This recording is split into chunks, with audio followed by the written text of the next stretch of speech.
두 번째 책은 야생의 치유하는 소리, 에이도스 책인데요. 데이비드 조지 해스컬이란 저자고 번역은 이제 노승영 번역가가 번역을 했습니다. 네. 이 책이 올해 퓰리처상 논픽션 부문 최종 후보였다면서요?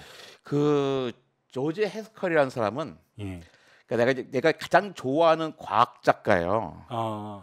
그러니까 책이 정말로 책을 아름답게 쓰시는 분입니다.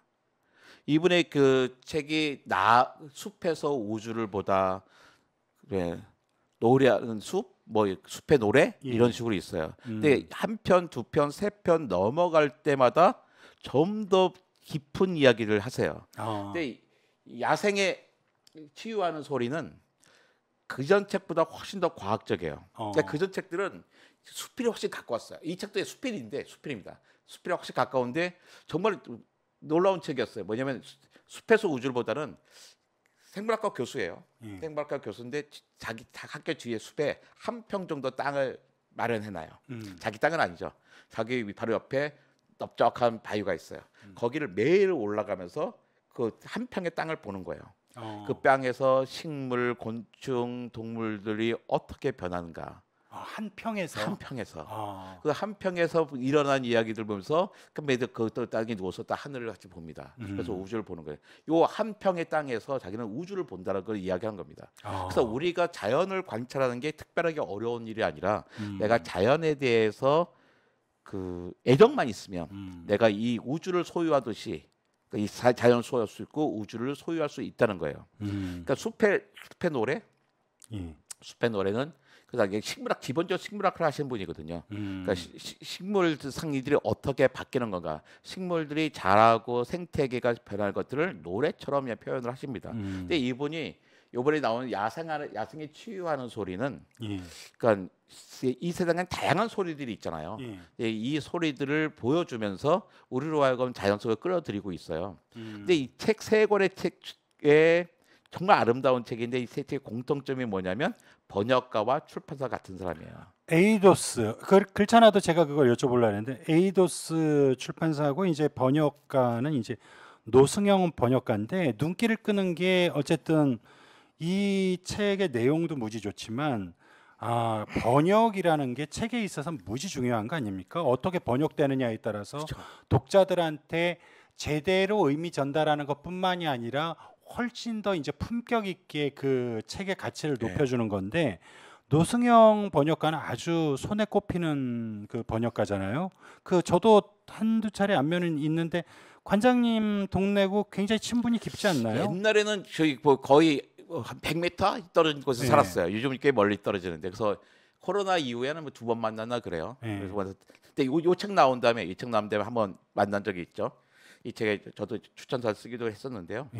그분이 영문학과를 나와서 서울대 영문학과를 나오셔가지고 대학원에서는 그 컴퓨터 공학, 그 정보학 이런 걸 하셨어요. 그래가지고 한글 입력 시스템에 대해서 이제 특허도 갖고 계시고 그렇습니다. 그러니까 과학과 기술에 대해 능통하시고 영어도 잘하시는 분이에요.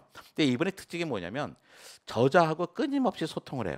그러니까 보통 대부분의 저자가 책 갖고 오면 한국 출판사하고만 얘기하잖아요. 근데 이 사람은 자기 쪽에 있다가 계속 저자하고 이야기를 해요. 저희가 전화를 하든지 메일을 주내든지. 그래가지고 심지어 저자가 틀린 이야기도 지적해 줍니다. 그래가지고 나중에 저자가 그걸 또 자기 걸 고치기도 해요. 읽다 보니까 모순이 생긴다. 내가 보니까 아닌 게 있다라는 걸 이제 보여주는 거죠. 근데 그러면서 이분의 가장 특징이 뭐냐면 아름다운 번역을 합니다. 그래가지고 한때 어떤 사람하고 직역과 의역에 대해서 한번 배틀이 열린 적도 있었어요. 그러니까 이분은 우리말로 옮겨야 된다는 거예요. 글자 그대로 옮기면 안 된다고 생각하시는 분이고, 또 어떤 사람은 무슨 소리야, 번역가가 네가 뭔데 그렇게 글자 그대로 문장대로 옮겨야지 내가 주장을 한 사람이 있는 거죠. 그래가지고 너는 제대로 못 옮기니까 네 마음대로 한 거 아니야? 가지고 배틀을 했어요. 그 인터넷 상에서. 이분이 번역 훨씬 더 잘하시죠. 그 직역을 잘하는 사람이 의역도 하게 되는 거거든요. 그렇죠. 그러니까 우리나라에 가장 뛰어난 과학 번역자들이 몇 분 계세요. 양병찬 선생님, 양병찬, 노승현, 김명주, 김명담, 그때 이한음 등등의 사람들이 있는데요. 그러니까 번역가의 이름을 보고 책에 대한 신뢰를 또 얻기도 하겠네요. 그렇죠. 저는 그렇게 합니다. 일단 책을 모르는 책들은 고민을 해야 되잖아요. 고를까 말까. 출판사도 중요하지만 번역가 중요해요. 이 번역가도 너무나 바쁜 사람들이에요. 막 1년째 막 밀려 있고 막 그러거든요. 근데 이런 사람이 이 책을 고를 때는 그냥 고르지 않습니다. 충분한 한번 가치가. 딱 읽어보고 골라요. 음, 금방 읽으니까 읽어보고 검토하고 고릅니다. 근데 이 사람이 올해 나온 책인데 예. 딴 데는 올해 나온 책인데 올해 내 책을 냈어? 이 얘기는 뭐냐면 순서를 바꿨다는 거예요. 다 밀린 책들이 있어. 이걸 해야 되는데 이걸 못 차고 싶은 거야. 왜? 내가 너무 좋으니까. 아, 그렇네요. 예. 그래서 옛날 이 바쁜 번역가들이 빨리 번역한 책이다. 그러면 나도 빨리 봐야 되는 책이라고 생각을 합니다. 충분히 그러네요. 예. 그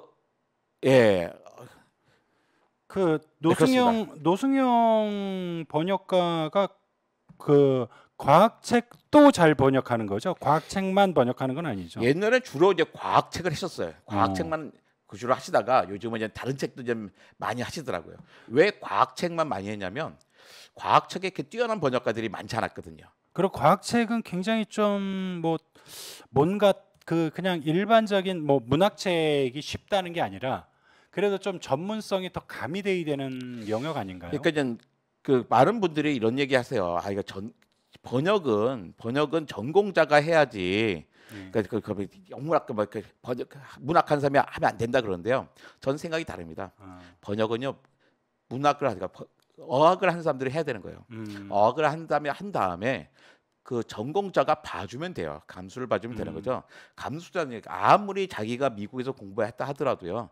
외국어는 외국어인 거예요. 그 외국어를 잘하는 사람이 번역을 잘하는 겁니다. 그래서 또 에이도스 출판사 나온 향모를 따옴이라는 책이 있어요. 그것도 노승영 씨가 한 거거든요.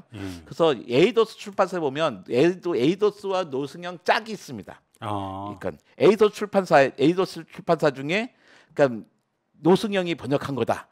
그러면 그냥 읽으세요.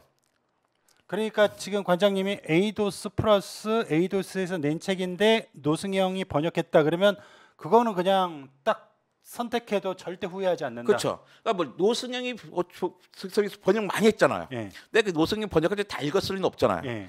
또 에이도스 책이 무지 많이 나왔잖아요. 내가 에이도스 책을 다 읽을 수는 없잖아요. 근데 에이도스와 노승영의 교집합이면 일단 읽습니다. 물론 교집합 바깥에도 읽지만 반드시 읽어야 책은 그 교집합이라는 거예요. 아마 천생연분인 것 같아요. 어떻게 이런 출판사와 이렇게 아까 제가 이제는 숲의 노래가 그랬는데 나무의 노래가 맞습니다. 숲에서 우주를 보다 나무의 노래 그 다음에 이번에 나온 자연의 야생에 치유하는 소리 거기에다가 향모를 따으며 이제 딴 분 작가인데 그래서 에이도스와 노승영이에요. 이 네 권을 다 갖다 꽂아놨더니 왠지 내가 아주 세트를 갖춘 것 같은 생각이 들더라고요. 저도 야생의 치유하는 소리 11월 초에 구입하겠습니다. 네. 그래서 책을 구입하신 다음에 책을 당장 안 읽어도 되잖아요.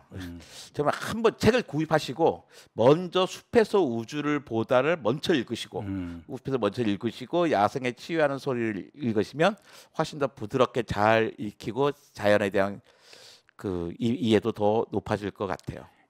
한꺼번에 다 사세요. 고맙습니다. 나중에 한번은 그 번역가들과 관련된 얘기를 좀 더 길게 한번 나눠봐도 재밌을 것 같아요. 노승영 선생 한번 초대해가지고 좋죠. 같이 과학 번역에서 이야기 보면 재밌을 것 같아요. 그 한번 그 초대해서 한번 해보시죠. 그리고 뭐 산책 사인도 받고. 그 어느덧 10월의 마지막 날입니다. 그 이제 2023년이 이제 2달 남았는데요. 그 남은 2달도 60일 정도 되니까 상당히 긴 시간입니다. 그 시간들이 더 의미 있고 소중한 날들이 되길 바라고요.